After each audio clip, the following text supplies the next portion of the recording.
thank you so much, everyone, for being here. I really appreciate it. Today is all about certifications. All right.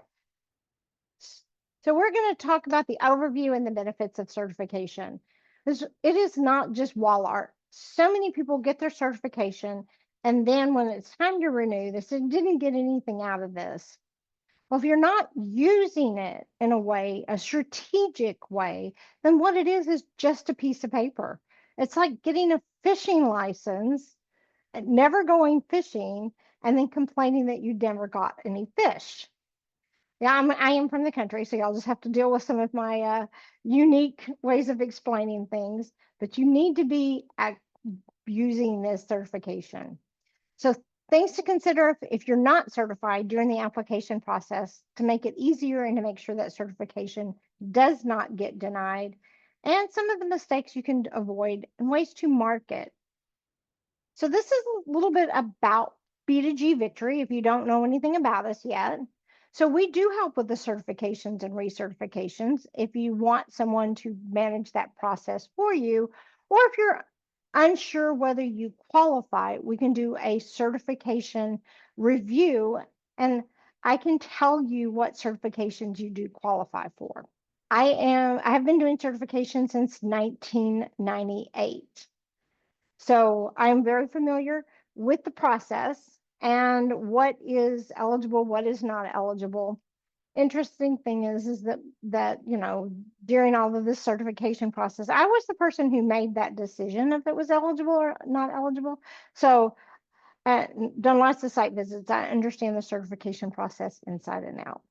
Capture management, the opportunity, that strategy of how to take your company to the next level, how to win your first contract, how to even get started in this space. We do proposals. So if you have an opportunity from a government entity and you print out this 113-page document, what am I supposed to do with this, right? We can help you put that together, connect all the dots, get it together, make sure it's compliant and responsive and submitted on time. Registrations. Every government entity has their own registration process. And so what happens is you get, like, you're spending all these time filling out all of these different registrations. We can help you with that. Angela's on the call right now, and she is our registration expert. She can go in and get all of your information and all of the different registrations that you need. Process improvement. So you might say, I'm already in this space. I'm already submitting bids. I just want to improve the process so it's faster. I need to be able to get proposals out the door in a faster process in order, the more you submit, the more chances you have to win, right? And we also do training and coaching.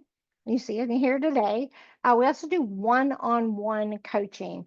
So we take a client and really deep dive into what their goals are, where they're at, and work with them to build that strategy to get to the next level and then the next level. And that one-on-one coaching meeting with them, they have homework, we have homework, come back together and discuss that. And then what are our next steps?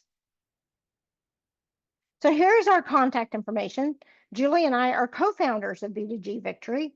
You can follow us on our social media. You can look at our LinkedIn, just kind of get an idea of who we are and our expertise in this space. One of the most amazing things about B2G Victory is that we created this online portal for our members. We really wanted to help them at any time. And obviously, we're not available 24/7, although some clients think we are. But it gives you that opportunity. If you're looking at an RFP and you don't understand a terminology, you can go look at our glossary.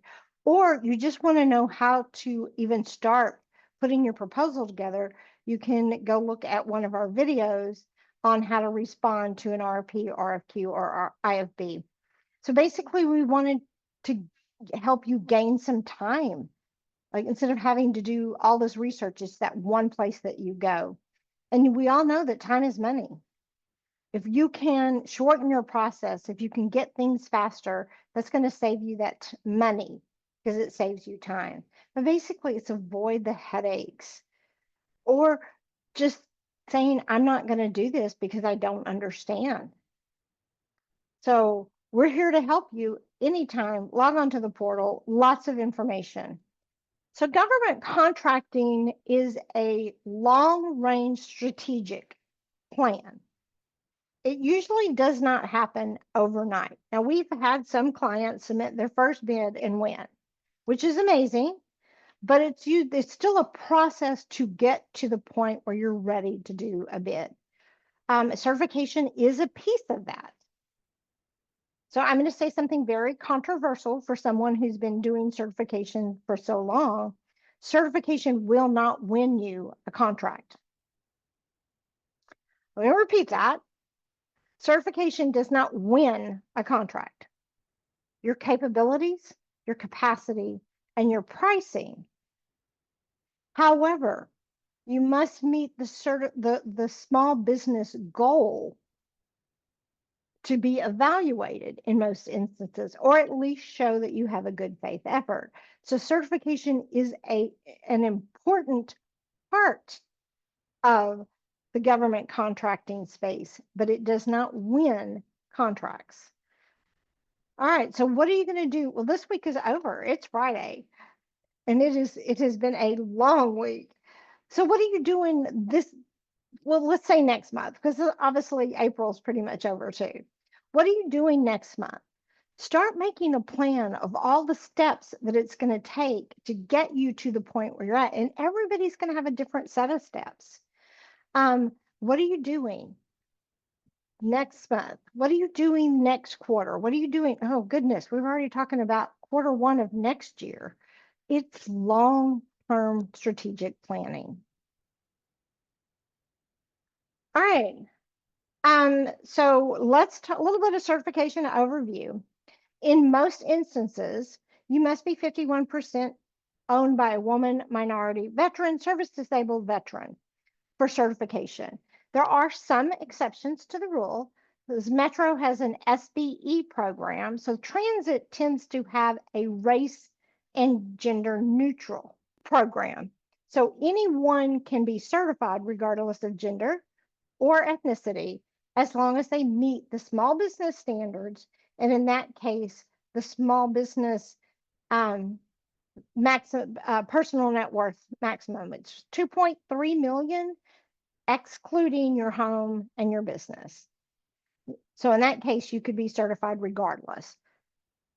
But all certifications are based on the SBA's small business size standards, and that's going to be based on your NAICS codes. All right, what are some of the benefits? I told you you can't win a contract with it, but it will open a door. It gives you a competitive edge. It helps you kind of diversify your customer base, increase your marketing awareness, attend the events. But part of it is the education and mentoring programs that come with these certifications. These government entities that have certification programs or small business programs, even if they're not a certifying body, they want you to be successful.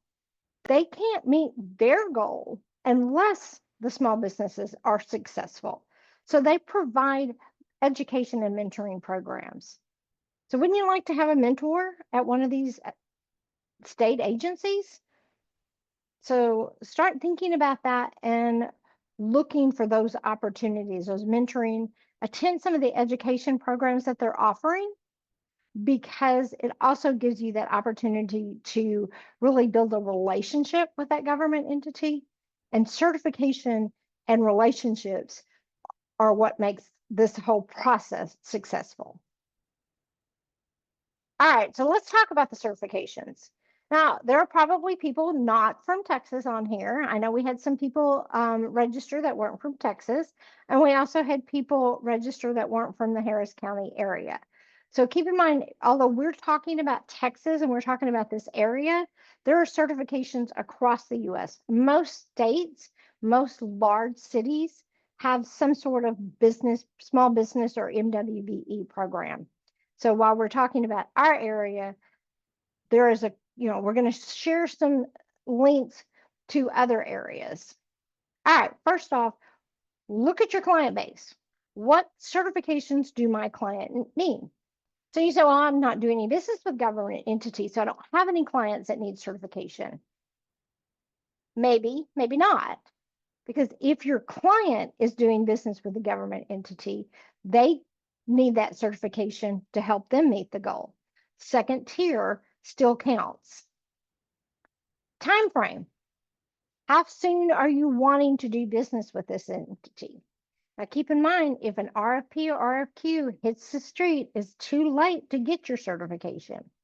So look at how long it takes for these certifications and kind of decide which ones you need to start the process now and which ones you can start the process later because they are processed faster, or you're not looking to do business with that type of entity yet. All right. Keep in mind that most certifications during the process, they do a site visit. Since COVID, most of these are virtual site visits. So you get your phone, you show them around, you actually do a tour with your phone. Not quite as fun as the site visits I used to do, where I got to sit down across from the woman business owner and really have a deep dive conversation with her. Those were my favorites. My favorite thing to do about the certification process. And the renewal terms. Some of these certifications renew every single year. So if you're going to get a certification, make sure you put the renewal on your calendar so that you are submitting your renewal information 3 months before it expires. And processing fees. So if you're getting a certification through a government entity, like the state of Texas, City of Houston, the Louisiana Hudson program, there's no fees if you're going directly through them. However, there are some certifications that do have fees, and those are the ones for supplier diversity, such as NSMDC and WeBank. If you want someone to help you put your package together, whether it's me or some other company that does that, there's a fee involved. All right, so let's jump into some certifications. So the SBA has made certification a little less complicated going through them. So there is a one-stop shop for certifications. Decide what certifications you're eligible for, submit your application, and it goes to those certifying bodies, and they each determine. So it's one application that you can do for many certifications. The hub zone, which is based on your location. So if you currently, your business is currently in a hub zone, and I think 35% of your employees are in a hub zone, not necessarily that one, then you can apply for hub zone. They also have veteran and service disabled veteran and women-owned small business certification. So you can get all those certifications right there on the SBA website. The National Minority Supplier Development Council, that certifies minority-owned companies. They have, it is a national organization, and they do have different regional partners across the U.S. So you would submit your certification to them, and they would process it. There is a fee for that, but that is for doing business with large corporations. Think Shell, ExxonMobil, Walmart, Target, Bank of America, Wells Fargo. They all have what's called a supplier diversity program. And these programs are designed to ensure that the suppliers and vendors are as diverse as the customers. So if you're in the Texas area and you walk into an HEB, it's a very diverse clientele. So they want their suppliers to be as diverse as that. And that goes for a Kroger or Walmart, Target. They just want to make sure that they are being inclusive. WeBank is pretty much the NSMDC, but for women-owned businesses. Now, if you're a minority woman-owned, you can get both certifications. What that does is give you access to those same level of corporate members, and but twice as often, right? You can go to two different types of events. So there are, in the Houston area, there is the HMSDC, Houston Minority Supplier Development Council, and the WBEA, Women's Business Enterprise Alliance. I saw someone from Austin log in, and the Austin We Bank is actually in Dallas. Dallas covers Austin. The National LGBT Chamber of Commerce, large corporations they've included the LGBT community in their supplier diversity programs. City of Houston also acknowledges the LGBT certified companies and puts them in their database so that people can find them. State of Texas. State of Texas has 128 agencies that you can do business with. They have certification or hub goals. They certify minority, women, and service disabled veteran. There is an initiative right now to include veteran-owned businesses, not just service disabled veteran. We're hoping that passes this year. If not, it'll be another 2 years before it goes before the state legislative. So look at these goals. These are, you have a 32% for all trade, special trade construction, your painting, your sheetrock, your HVAC, 23.7 professional services.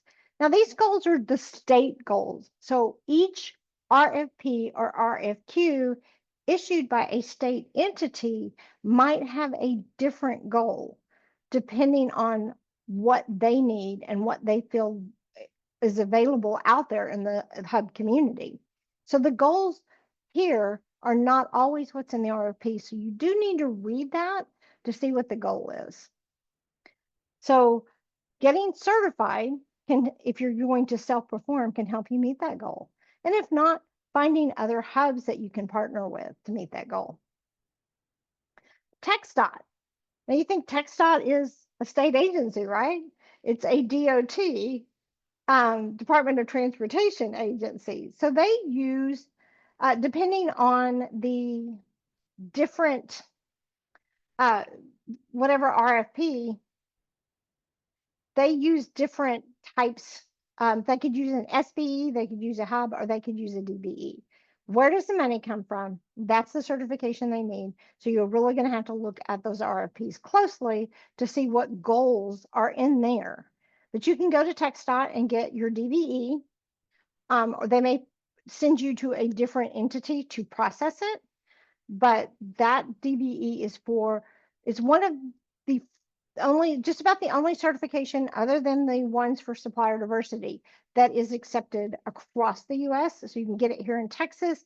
And if you want to do business with the Georgia or the North Carolina or Louisiana DOT, that DBE is good for that. You don't have to redo it in that state. City of Houston. So large cities have certification. They may do it themselves, or they may accept certifications from other entities like the state that they're in. City of Houston has their own certification. It is good for doing business with the City of Houston as well as Harris County. They have a little bit of a wait time for their certification. So they're saying currently 5 to 6 months before a certification application is even downloaded and looked at once it's submitted. So it is a longer process. Some of their certifications are good for multiple years and some for 1 year. So once you get that certification, pay attention to the date that it expires.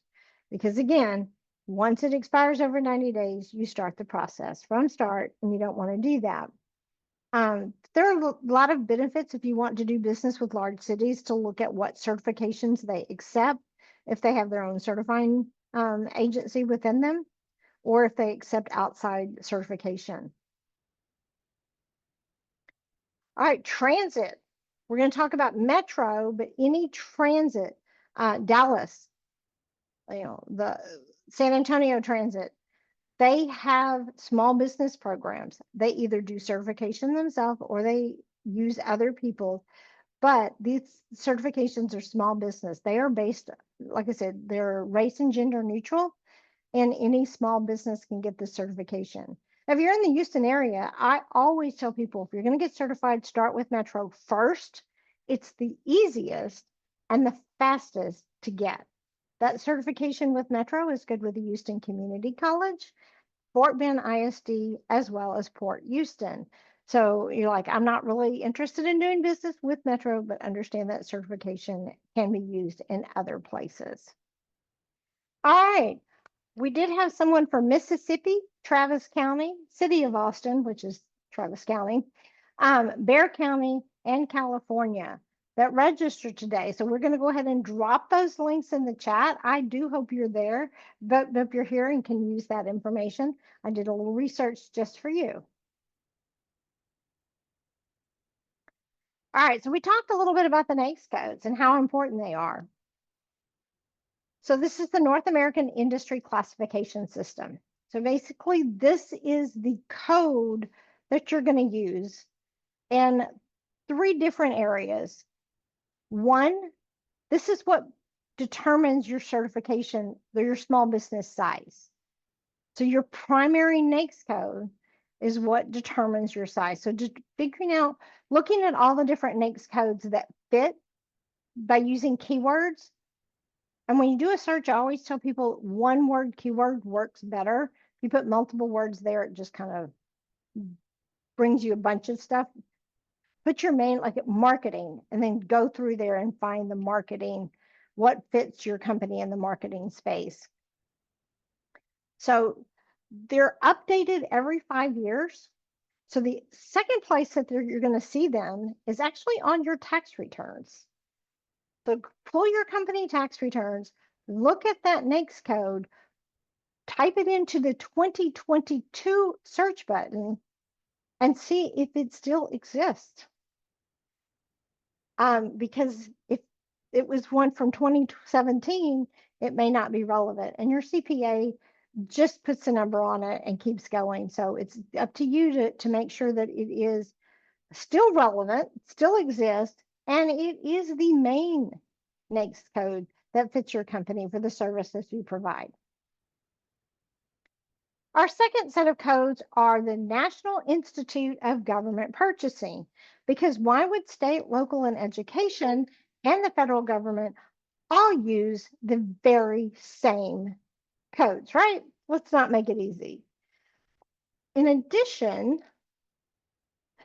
each state has a slightly different set of codes. We found that when we were trying to market to a different state for one of our clients and realized that the NIGP code we pulled, which was from Texas, didn't exist in whatever state we were looking at. So we have pulled the Texas, Mississippi, and California codes, so that, and provided a link for those. So these are for state, local, and education opportunities. So you'll need those during the certification process, but more importantly, you're going to need them during the procurement process to find opportunities. All right, quickly through the application. We're not going to spend a whole lot of time here. I'm just going to tell you, be organized. The more organized you are, the faster you're going to get the application done. And just, you can chunk them in different folders, your general information, your financial information, your payroll and your personnel, and then you've got your legal and your management. And then as you're uploading these documents, you're also going to need some of these documents during the proposal process. So what you're doing is creating a proposal library of information, so that you can find things quickly. Some of the mistakes to avoid during the certification process. And trust me, I'm talking from experience with clients and with people who submitted their application. First off, read your legal documents. Most denials are based on the legal documents. Maybe the 51% owner doesn't have the voting rights needed to make decisions. But read those legal documents, understand, ask the attorney what they mean. Waiting to find, applying for certification when you find an opportunity. Yep, that's not going to get done. Opportunity hits the street. You're lucky if you have 3 weeks. It's usually 2. I got one the other day that was a month, and I was like so excited. So if you can't get the certification that fast, so if you have it before you need it, you're better off starting your application before you gather your documents. Once you open up the certification application online and you submit the contact information and just the general information you have to start that application, a clock starts ticking. You have 90 days to finish it, or anything that you have in there goes away and you start over. Now you think 90 days, I can do this in 90 days. Yeah, until life starts lifing and you have gone past that 90 days and now you have to reset everything and start over. In reality, if all of your documents are organized and named correctly, clients send me scan 1, scan 2, scan 3, and I'm like, that's not going to work. Name it 2023 tax returns, so that you can pull this stuff, history.com, like history.pdf. Make sure that you've got them organized, they're PDF'd. You can do your application in an hour. So it's not a hard process. The process that takes the amount of time is getting all the documents in one place. Certifications that don't match your business goals. If you are never going to do business with large corporations, maybe you don't need an HMSDC or WBA, or just make sure that you are not going out and getting all of these certifications. And just like, okay, now what are you doing with them? Be strategic. I am one of those that say, get the certification before you need the certification, have it, just keep renewing it. But really, if it's not going to match your business goals, it's not really going to help you.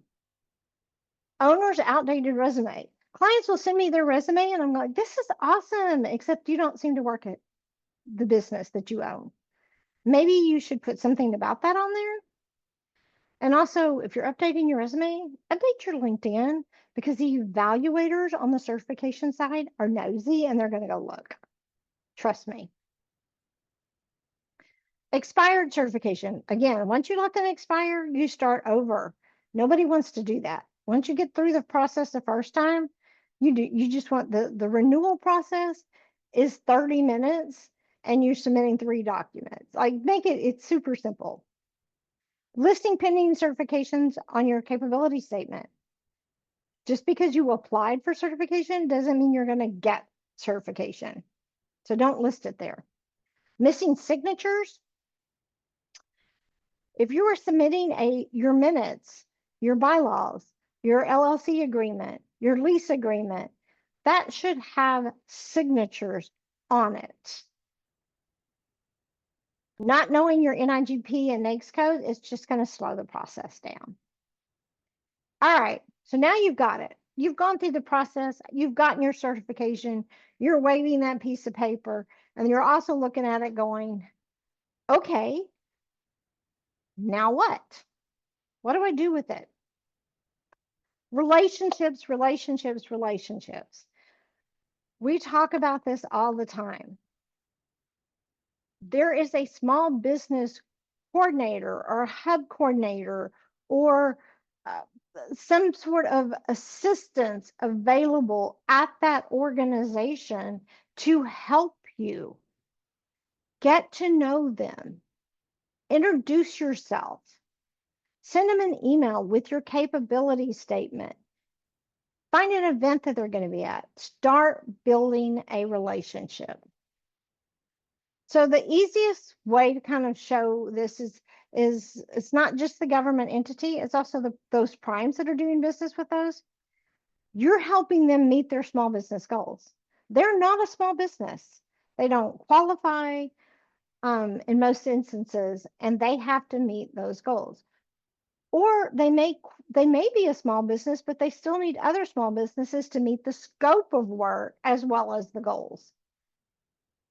So kind of visualize this in the construction world, because that's, an easy one to talk about.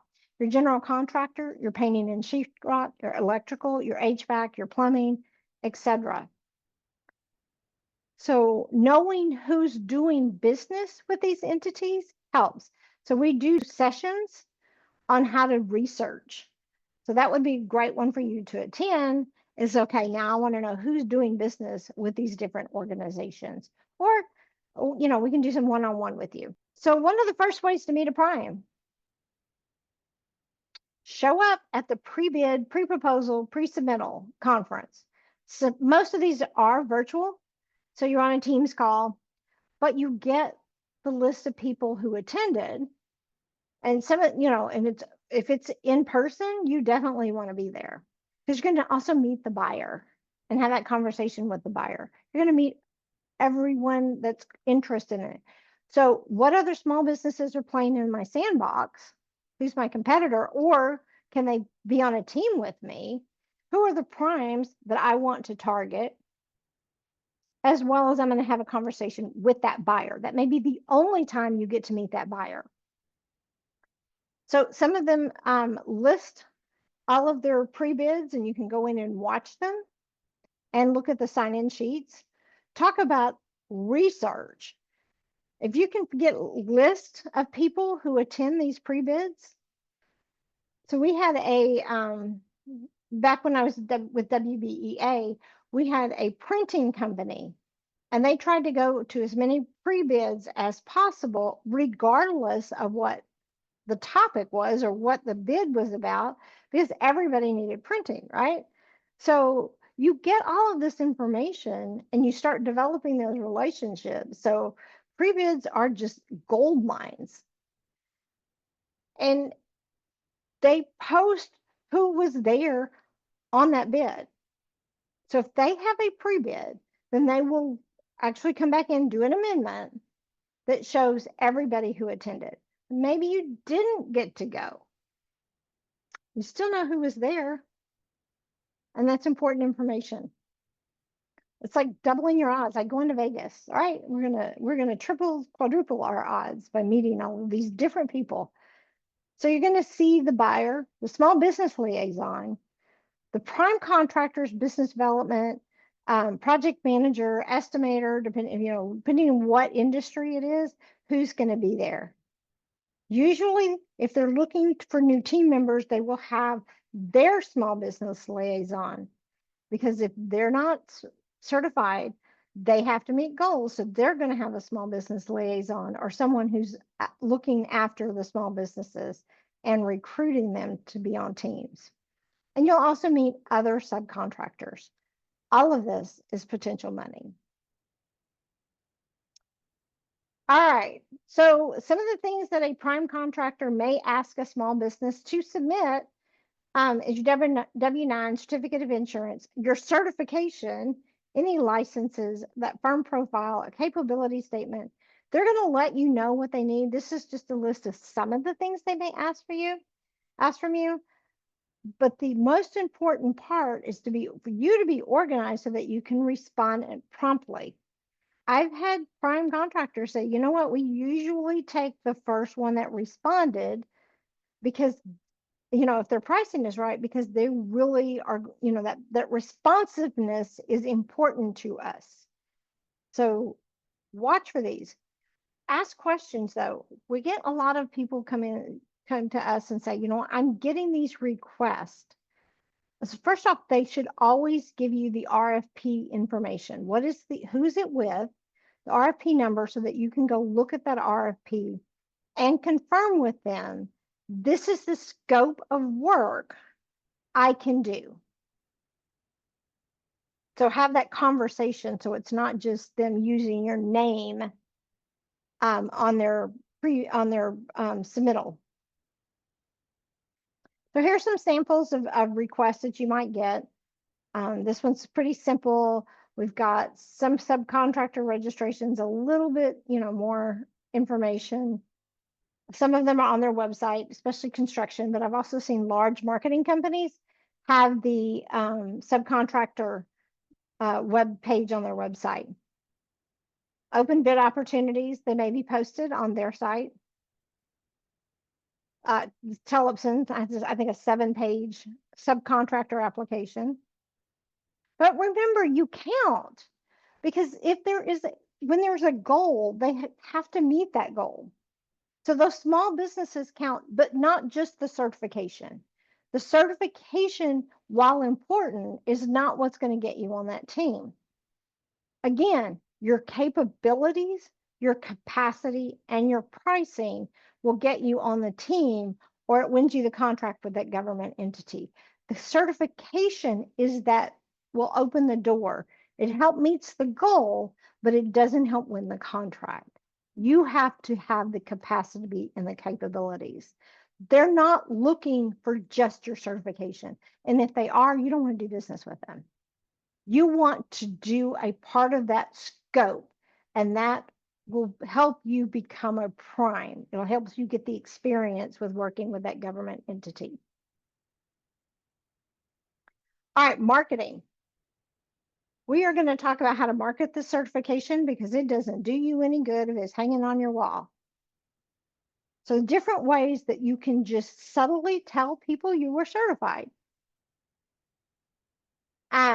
So let's look at, first off, your capability statement. You don't have one of these, you need one of these. This is how you market to a government entity. This 1-page company resume outlines the services that you provide in a way that government entity understands. You're using those NIGP codes and those NAICS codes. So, but all of the different things that go on there, one of them is your certification. Here's Chef Yo with her certifications. Now, let's say you are having good conversations with a prime contractor, and you've gone beyond the 1 page, and they want some more in-depth information. They want to know, they want some descriptions of some projects that you've completed. They want to know about the owners and the project managers. So they're going to have a little bios of them and some project profiles. So this is kind of the next step after your capability statement, and you've really gotten into some good conversations with them. So you want to have your certifications on there. You don't want it to be like the first thing that they see, but you want it on there. It could be on the back page. It could be subtly mentioned in a little section of its own. So all of your certification, you don't know what projects they're going to be working on. So they may be working on a city project, they may be working on a state project, or a school project. So list all your certifications. Your business card.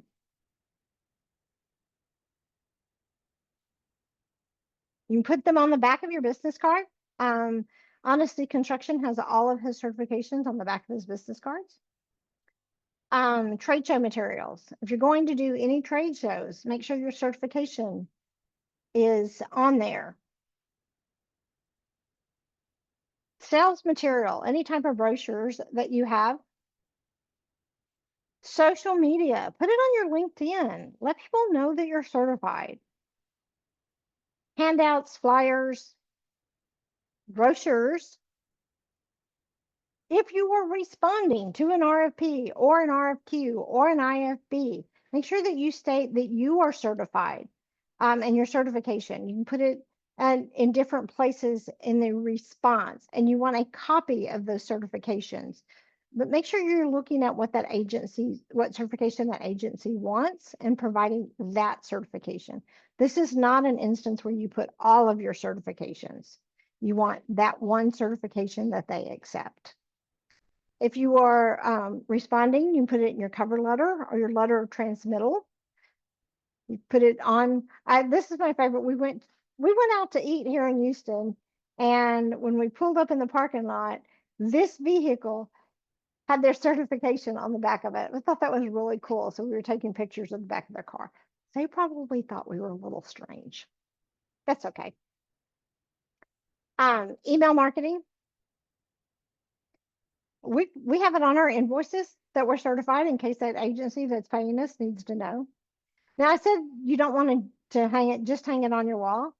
But if your location is a location where people come in, it's a storefront of some sort, or you have clients that visit your office on a regular basis, hang it on your wall. Let people know you're certified as they come in and see your office.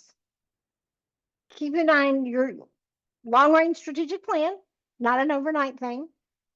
What are you going to be doing the rest of this month, early next month? What are you going to be doing Q3, Q4, and Q1? Make it a long range plan. Start looking at what agencies, if you're not certified, what agencies you want to do business with, and get those certifications started because it does take a while, as well as meeting those small business liaisons. Show up where they're at. Please, please, please, if you have not subscribed to our YouTube channel, go ahead and subscribe to that. We have over 100 videos available on our YouTube that talk about the procurement process, capability statement, certification, Excel. Julie happens to be an Excel guru, so there are some sessions online that talk about Excel tips and tricks to make that process easier. Yeah, so she's our Excel guru. Can you make this Excel spreadsheet do this for me? And yes, you can. Our Victory portal has all types of information. So now let's take a kind of a backside, a peek into it. If you haven't logged on and looked at it yet, I highly suggest you go ahead and do that. We do have a lot of members. If you take it, we try and update it on a very regular basis, because if you haven't been in the last month or so, you're going to see some new glossary words and some new videos and some new information. But when you log in, there are 3 quick videos to help you understand government contracting. That's for our new members that maybe are just getting started, or even members that have been a while that want a kind of a refreshment. Our glossary, again, this is a industry that has a lot of acronyms. And so you may pull down an RFP because it's your NIGP, maybe your janitorial company, and you see a janitorial RFP and you pull it down and you're like, I don't understand these terms. Well, we developed the glossary by using the terms from these proposals in order to help understand those. So there is a glossary word for just about every letter of the alphabet, and we'll cover just about anything. And all you have to do is do a search certification. It's going to come up with glossary information about certification. Or maybe you're looking for, like, oh, Susan's mentioned RFP 200 times during this session. I want to go see what that means. Or if you want to watch a video, we have videos that talk about the RFP process. They talk about certification, different types of videos that are relevant to what you're looking for. Like to read? Read a blog. We have blog posts on different, like the RFP, the proposal process, maximizing your certification. Attend an event. So Hannah, who's managing the back end of this, updates our calendar about every couple of weeks with different events. So B2G Victory, because we are tapped into the Houston market as well as most of Texas, we get notification when there's any events coming up for small businesses, for certified companies, for companies who are interested in doing work with government entities. And Hannah will post those on our website. So it's a one-stop shop for people to go and see what's going on, where do I need to be. I was talking to an HR company and I was like, hey, there's an HR event with Metro tomorrow. So she was able to log in.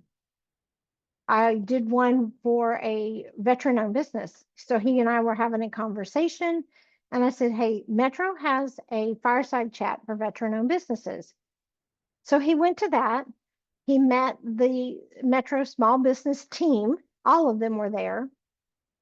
And they invited him to a pre-bid the next day.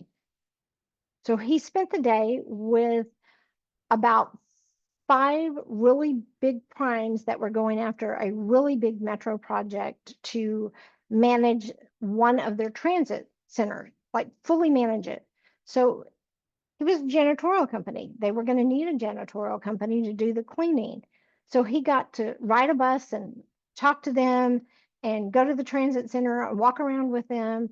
and he got 3 invitations to submit his information.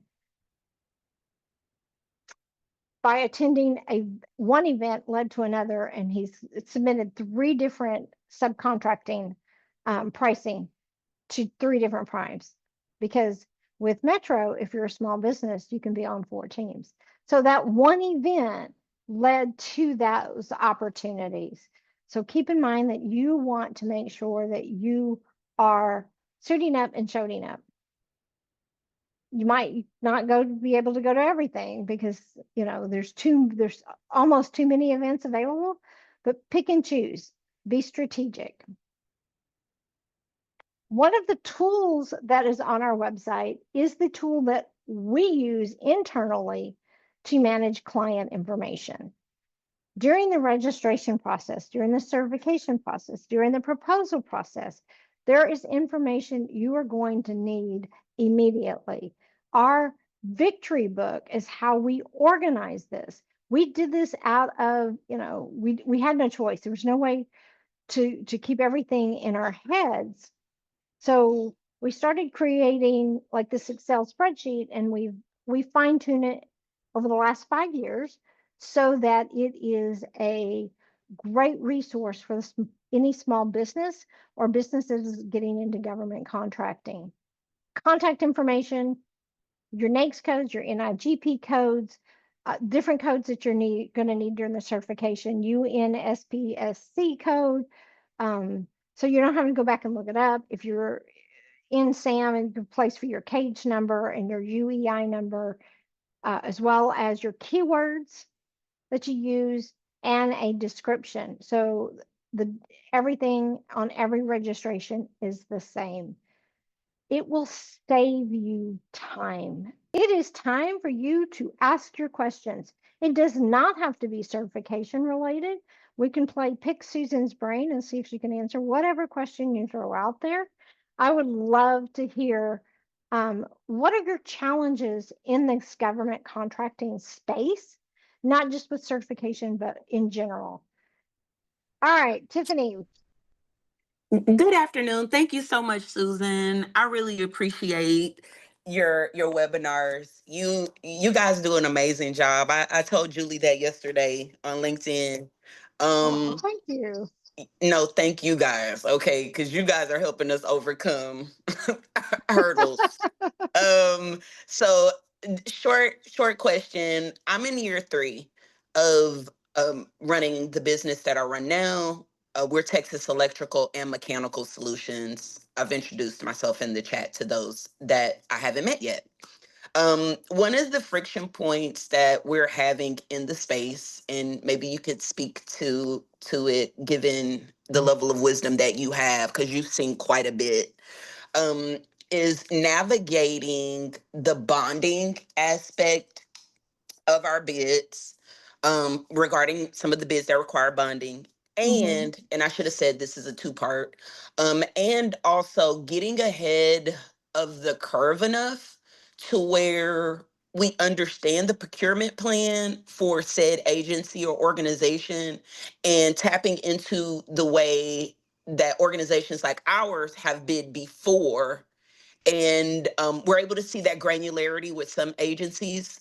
With other agencies, we're not, because MEPs can oftentimes be rolled up in the construction piece. Like for Right. example, Port of Houston, there are other agencies that don't make those RFPs mutually exclusive. Metro does it, but everyone doesn't. But so could you Right. speak to those two friction points that we're having, because we want to make sure that our bids are in alignment with past budgetary parameters, and also the way like some of the primes have bid in the past, um, in order for us to be competitive, right? And so we're finding some friction points there. Could you give us some wisdom to how we can navigate both of those friction points for us?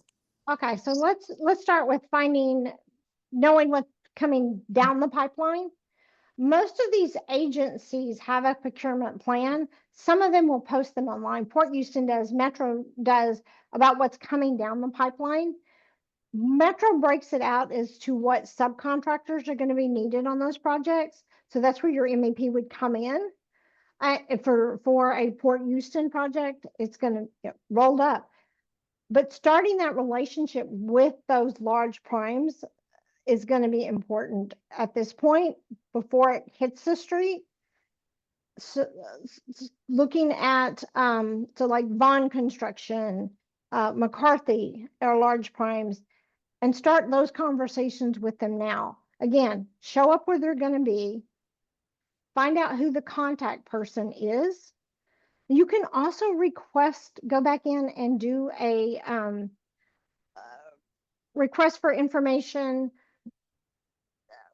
and with that agency and get some of those proposals. The pricing may not show up, but you get some idea of who's submitting those bids, who's on those teams, so that when you're having those conversations with those primes, you can without ever saying that other company's name, you can talk about how your company can provide better pricing, better service, really help their bottom line. Because when they're submitting bids, while it is best value, we all know these government entities are lowest price, or maybe not the lowest price, but down there at the bottom. So having those conversations with them, and that's a little bit of a harder thing because you can't just go to a prime and request information from them. It has to be a relationship, and so it is very long term. But do you go to, since you're in the Houston area, I'm gonna throw this out. Do you go to Milton's Breakfast? Yes, I do. I found myself, so I know that at SBDC they'll tell you it takes 18 months. I hardcore went into business development for many of the agencies mentioned starting in September. We've received the requests to informal and formal, requests to bid. We are considered to be a trade partner for one of the entities mentioned. Very good. Um, we've made a lot of headway, Susan, but um, like for example, um, I feel like a freshman in the space, if you will. I'm going to be transparent because while I haven't experienced in financial forecasting, I thought that my stratagem was great, right? But then I left out the fact that, oh my gosh, we're able to bid on projects, you know, upwards of of project sizes we've done before. However, our bonding capacity has to match that.